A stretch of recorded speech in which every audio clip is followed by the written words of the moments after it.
video, we will talk about the opioid epidemic that is prevalent across Canada. By the end of this video, you should have a basic understanding of the opioid crisis, the risk factors for opioid misuse, the way that opioid misuse affects the brain, and why opioid misuse is considered a mental disorder. We will also discuss some nursing assessments and interventions to use while working with patients with opioid use disorder in your nursing career.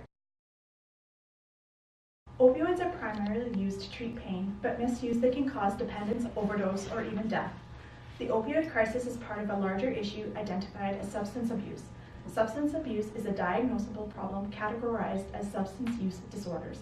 The current opioid crisis is a result of multiple complex factors that include a misunderstanding of the addictive risk of prescription opioids, lack of awareness of alternate treatments for pain, theft of prescription opioids by friends, family members, lack of access to prescription opioids leading to illicit opioid use, illegal drugs that are laced with other substances such as fentanyl, psychological, social, and biological risk factors like genetics, mental health, early life experiences, trauma, poverty, lack of secure housing, and other social determinants of health, and stigma towards substance use disorders, discouraging individuals from seeking help.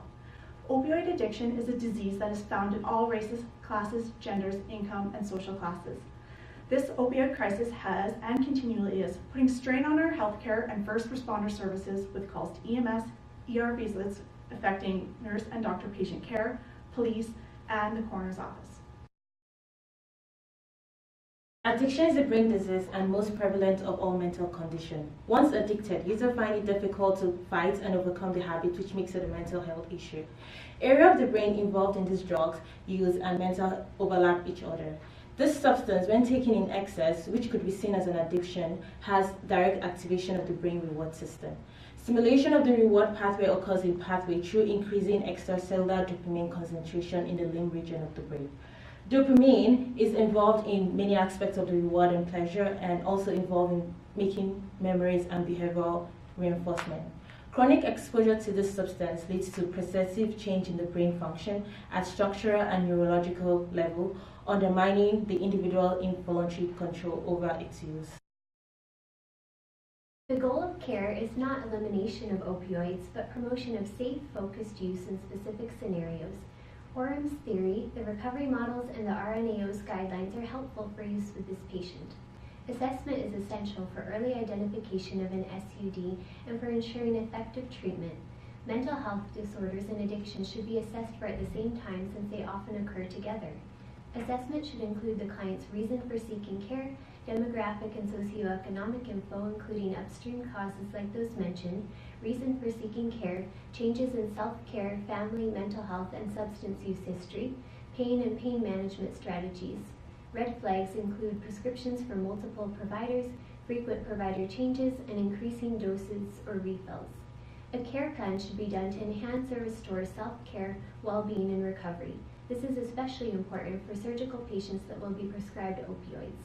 Interventions include open therapeutic communication, empowerment through nurse-patient partnerships, collaboration with the client, their support system, and the interdisciplinary team, making referrals to recovery programs, using techniques such as cognitive behavior therapy and motivational interviewing, psychoeducation, and education about medications, med reconciliation, and med-assisted treatment such as Suboxone and methadone. As always, the nurse should evaluate care effectiveness.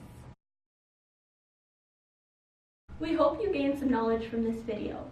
The opioid crisis and opioid use disorder are important for nurses to understand because of the widespread use of opioids in all healthcare and non-healthcare settings.